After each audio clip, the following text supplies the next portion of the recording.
একটু জানাতেন। এই যে আপনি দেখতেছেন এখানে কি পরিমাণ ধুলো উঠতেছে। হ্যাঁ, দেখতেছি। পেছনে যে কেমিক্যাল কারখানা, এই আবাসিক এলাকার মধ্যে এটার নাম দেওয়া হয়েছে হাসনাবাদ হাউজিং বলা হয় এটাকে। এটা আবাসিক সোসাইটি হিসেবে কেউ কেউ বলে, কিন্তু এই যে অবস্থাটা ওরা যে কেমিক্যাল যে ব্যবহার করতেছে এই কেমিক্যালের কারণে আমার মূল কমপ্লেন্ট হচ্ছে কেমিক্যাল।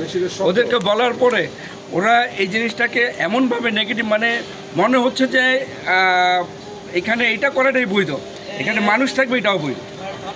আর এই যে এই রাস্তা আমি ব্যবহার করতে পারি না। আমরা এই যে বিল্ডিংয়ের মধ্যে যে তিনতলা আমি থাকি, এই তিনতলার মধ্যে ওদের কেমিক্যাল যখন ইউজ করে আমার দেখেন ওই জানলাগুলি সবসময় বন্ধ, দেখেন এই সাইডে সব কটা জানলা সব বন্ধ। ওদের এই কেমিক্যালের কারণে ওইখানে থাকতেই পারে না মানুষ।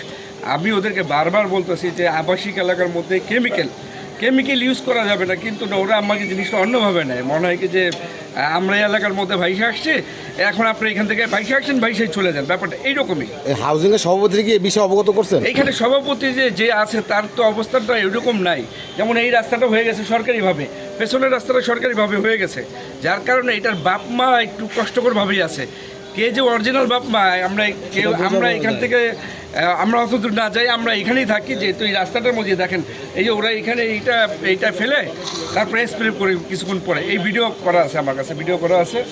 আর আমি চাই না কারো পেটে লাথ ফিরতে। আমার কথা, তোমরা যদি কোনো কাজ কাম করো রাগঢাক করে করো, ভিতর নিয়ে করো। মানুষের কষ্ট দিয়ে কোনো ইনকাম করলে সেটা হারাম।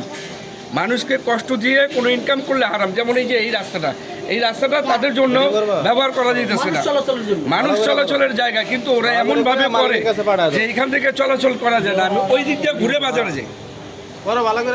এই জন্য ভাই যেটা করা দরকার, যে আমি ওদের পেটে লাথিও দিতে চাই না। পরিবেশগতভাবে বিপর্যয় আপনার যে বক্তব্য চরম। এই বিল্ডিং, এই যে একটা 10তলা বিল্ডিং, এই যে একটা 10তলা বিল্ডিং, এই মাঝখানে এতগুলি এই কারখানা কিভাবে যে করলো আর কিভাবে যে হইলো আর কিভাবে থাকতেছে, এটা আমার বোধগম্য হয় না। এ বিষয়ে কি প্রশাসন কোনো কিছু জানে? আসলে বর্তমানে এই 1-1.5 বছর যাবৎ প্রশাসন খুবই নীরব।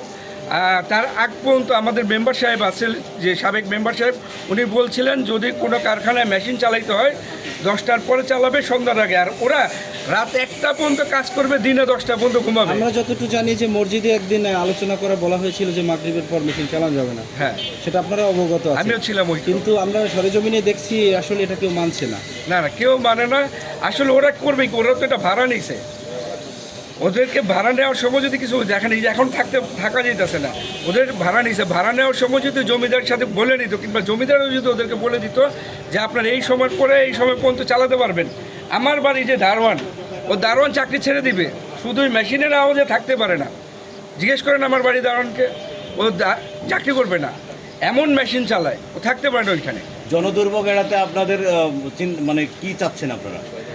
এইখানে আমরা চাচ্ছি যে কারখানা যদি থাকতে হয় মেশিন চালাইতে পারবে না, কেমিক্যাল অবশ্যই থাকতে পারবে না।